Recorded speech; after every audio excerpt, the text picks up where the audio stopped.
Are you getting tired of slicing all your drives into the trees? It's incredibly frustrating, it's inconsistent, and it's costing you a ton of shots when you go play golf. What if I were to tell you we have a couple key setup changes that you need to make in your golf swing that will fix your slice and turn it into a draw, and one really simple drill that'll tie it all together for you, so every time you stand on the tee box, you can confidently pump that driver right to left down the middle of the fairway.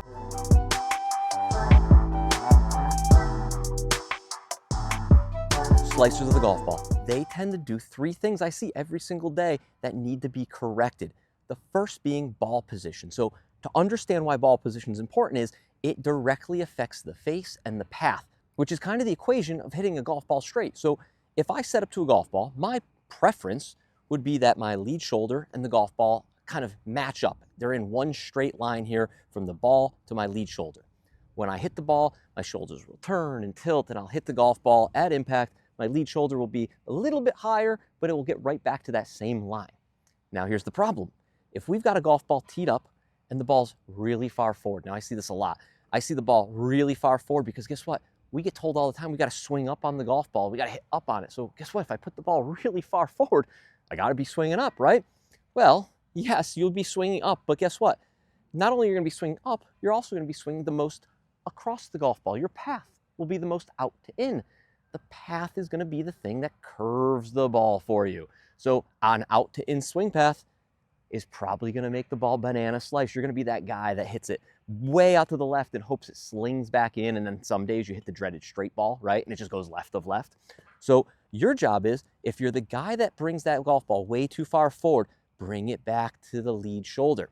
The other guy is the one that puts it too far back in their stance. So they set up and they've got that golf ball back, and you'd be like, oh, great, that looks like the path's going to work into out. Unfortunately, the further back on the arc we have it, the more down we're going to swing. So you're going to be the guy that probably hits the big push cut, the big pop up, like can of corn, like you're catching fly balls in the outfield. So the more back in your stance, the more down we're going to hit. We're going to have to do a lot of stuff to compensate. So we don't want either of those. So very important to make sure that when we set up to this golf ball, that ball position is right off our lead shoulder, so you can return yourself back to that same spot at impact. Anything other than that is going to get a little bit squirrely. All right, so now that we're done with ball position, and that's the easy part, right? The next thing that we're going to do is we're going to talk a little bit about the shoulders and the hips at address. So, all right, we get told a lot of times, all right, we got the ball position in the right spot. We'll kick these out of the way. I'm going to tilt my shoulders back. I'm going to create a bunch of angle. I'm going to swing way up on it. I'm going to hit it to the moon. Get it to go way up there. Unfortunately, because the ball's more forward in our stance, we tilt our shoulders. I see a lot of golfers that tend to set up with very open shoulders from a down the line view and very open hips. That's in an effort to feel like we've got this tilt, and it's going to open our shoulders up a lot. Now, again, unfortunately, when we do that, it's going to shift the path more and more and more across the golf ball. So it's going to look a little something like this. We've got the ball in the right spot, shoulders open, but when I go to hit it, that ball just started straight and curved off the planet. We're never finding that golf ball again. So what I need from you is, again, a simple setup change. The thing I need you to do is, if we kick one of these balls back, is we're going to set up. We're going to throw our hula hoop out. I need you to set up with that ball off that lead shoulder. I want you to set up with that left arm nice and straight. Put the right arm on, maybe even a little bit under. And then the last piece of this is I want you to kick your right hip a little bit back, a couple degrees, just enough so you can see the left hip from the down the line camera angle. And then I also want you to pull that trail shoulder back a little bit. We are presetting our path to be a little bit more into out. That's a positive thing. We love to see an into out swing path. So it's going to look a little something like this.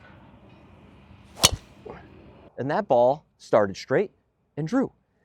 Every step we make is in an effort to make the swing path and the face a little more accurate and to get us to strike the ball a little more solidly.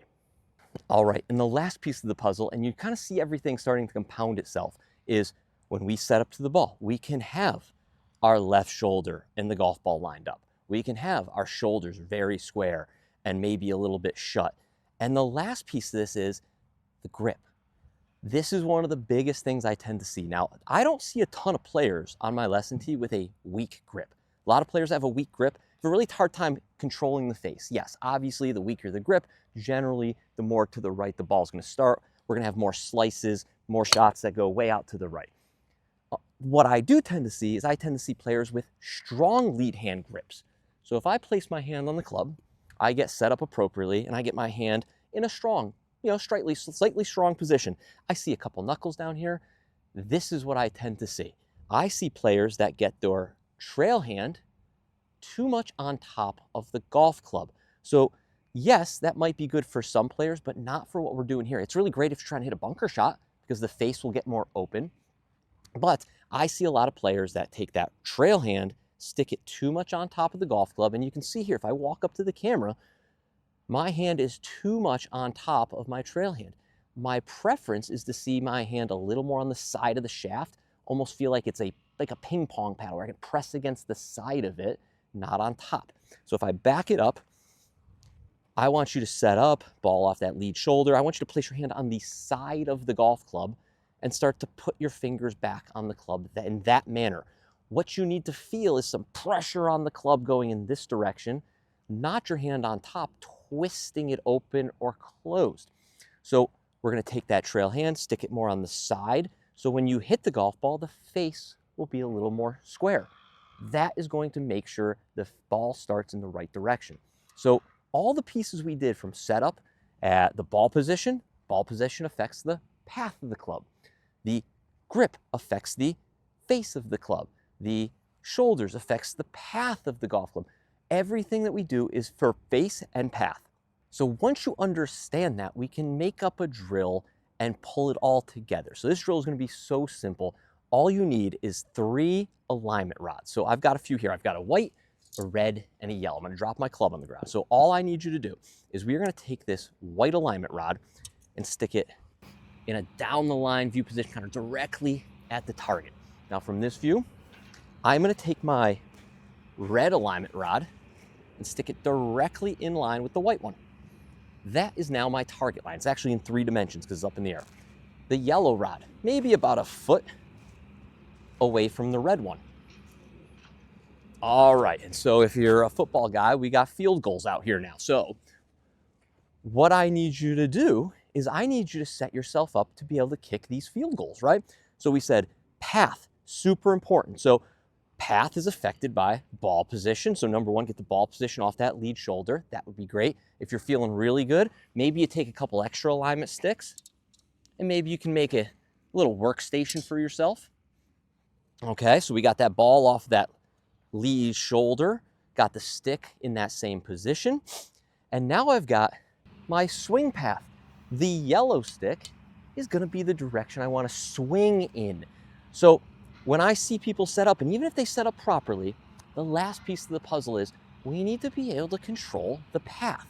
The path is directly correlated to the turn we make in the downswing. So if I make a beautiful backswing and all the setup is, fantastic, I get the club all the way up to the top, but I just make a swing and I turn. The more I turn, the more the club works out, the more the path works across the golf ball. And the more I do that, the more likely the ball is going to curve from left to right. So a simple explanation of path and face and how the ball curves is if I had this yellow stick way out here, and that stick is pointed, we're going to make up a number, 10 degrees to the right. Kind of big. But if my club face points anywhere between the yellow stick, which is 10 degrees, and this red stick, 0, that ball's going to draw every single time. Now, if the face is a little more open and it goes a little bit to the right of the yellow stick, that ball's going to slice again. So we have to have some metrics in how we kind of determine our success. That's why I put the 2 sticks out there. So your job is you're going to make some swings, and I call this drill big turn, no turn. I'm going to make a big backswing, big turn on the way back. It's going to look something like this. That's a lot of turn, a lot of backswing.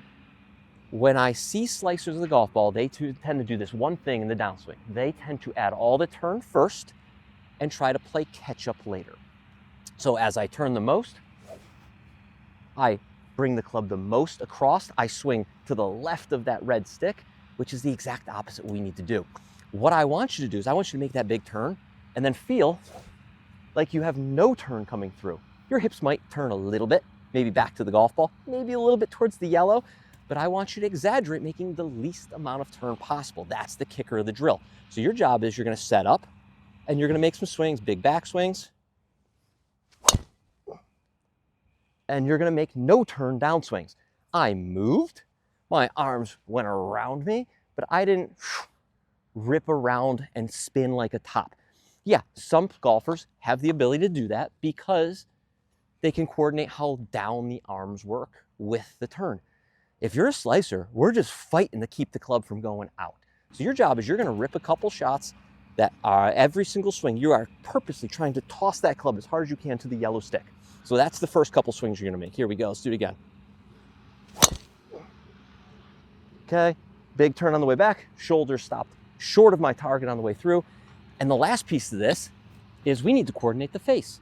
So now, if I hit the golf ball and I hit it, it starts, goes between my field goal, and I swing out to the right, ball should draw. You can now make sure this feels like a little miniature TrackMan, because if I do the path stuff, if I have got the big turn, no turn drill working, but I hit it and the ball still curves to the right, we got to check the club face. So that club face is determining where the ball starts and if it goes through that field goal. If it's staying to the right, first checkpoint is trail hand grip. Make sure the trail hand is correct. If you are the player that finds themselves hitting all their shots between the sticks, but the golf ball's still traveling to the right, guess what you're going to try to fix? Check ball position first. Check your setup. Pull that trail shoulder back a little bit so that we preset the path a little more to the right. And lastly, you probably still have too much rotation. You probably have big turn, little bit too much turn still. Your task is to feel like your hips and shoulders never quite get all the way out to the target. It needs to feel like everything points right of target. If that makes sense and you work on that, I think you're gonna stop slicing the golf ball very quickly. You're gonna be a much better golfer this season. If you're still having trouble, your job is to click the link below, reach out to me, get yourself a free lesson. Also, hit subscribe, that helps me out a ton, but also get that free lesson. I think that's gonna help you a ton just so we can get you moving in the right direction.